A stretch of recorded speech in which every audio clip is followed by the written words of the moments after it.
আসসালামু আলাইকুম viewers, Sabinus কিচেনে তোমাদের স্বাগত জানাই। আজকাল পালং শাক দিয়ে চিকেন রেসিপি ভাইরাল চলছে, তাই আমিও বানিয়ে ফেললাম চিকেন দিয়ে পালং শাক। আশা করছি তোমাদের ভালো লাগবে এবং তোমাদের পরিবারের সকলেরও খুবই পছন্দ হবে। Let's go. Oh my god. Aha. Yes.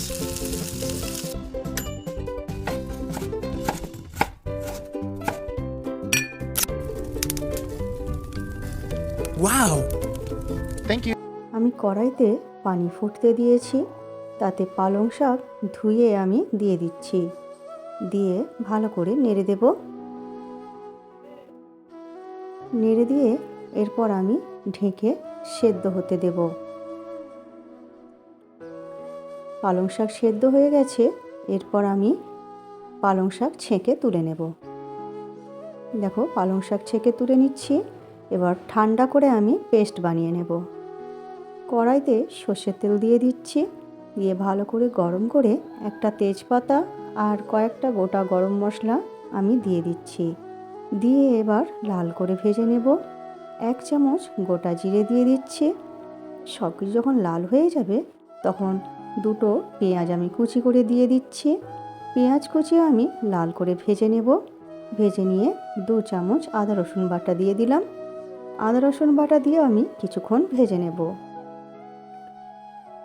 ভাজা হয়ে গেলে এরপর পরিমাণ মতো লবণ, 1 চামচ লঙ্কা গুঁড়ো, 1 চামচ হলুদ গুঁড়ো, 1 চামচ ভাজা ধনে গুঁড়ো, 1 চামচ ভাজা জিরে গুঁড়ো দিয়ে দিচ্ছি। সব কিছু দিয়ে আমি এবারে অল্প অল্প করে পানি দিয়ে অল্প আঁচে আমি মশলা কিছুক্ষণ কষিয়ে নেব। মাংসের মশলা যত ভালো কষানো হয় মাংস খেতে তত ভালো হয়, তাই তোমরা অল্প আঁচে মশলা ভালো করে কষিয়ে নেবে।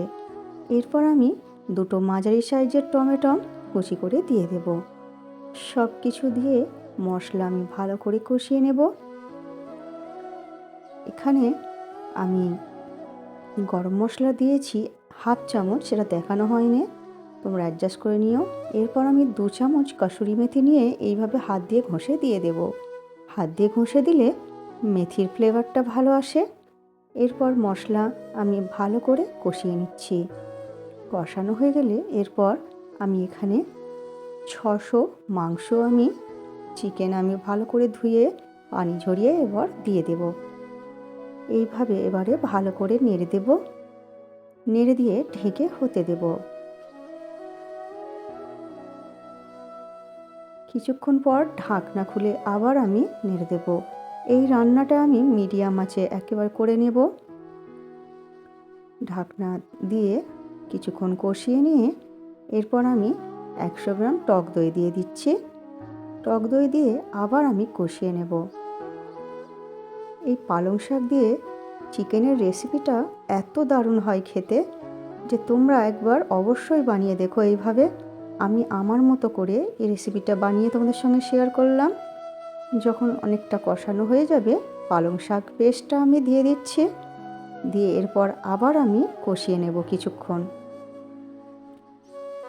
আমার রেসিপিটি তোমাদের এই পর্যন্ত পছন্দ হলে একটা লাইক করে দিও। পরবর্তী রেসিপি কী পেতে চাও সেটাও কমেন্ট করে জানিও। মাঝে মাঝে ঢাকনা খুলে খুলে অবশ্যই নেড়ে দিতে হবে, নাহলে তলা ধরে গেলে মাংসর টেস্টটা নষ্ট হয়ে যাবে। তাই তোমরা কিছুক্ষণ ছাড়াই ঢাকনা খুলে মাংস নেড়ে দেবে। এরপর আমি 1/2 চামচ চিনি দিয়ে দিলাম স্বাদটা ব্যালেন্সের জন্য, আর 1 চামচ ঘি ছড়িয়ে দিলাম। এবারে ভালো করে নেড়ে দেব। নেড়ে দিয়ে আবার আমি 5 মিনিট হতে দেব। এরপর নামানোর আগে আমি ধনেপাতা কুচি ছড়িয়ে দিচ্ছি। দিয়ে ভালো করে নাড়ে দিয়ে এরপর নামিয়ে পরিবেশন করব। আমার রেসিপিটি তোমাদের কেমন লাগলো কমেন্ট করে জানিও। ভালো লাগলে বন্ধুবান্ধবের মাঝেও শেয়ার করে দিও। এরপর তোমরা গরম গরম পরিবেশন করো ভাত, রুটি, পরোটা, পোলাওয়ের সাথে। আমার রেসিপিটি ফেসবুক থেকে দেখলে ফলো করে দিও। ইউটিউব থেকে দেখলে সাবস্ক্রাইব করে পাশে থেকো।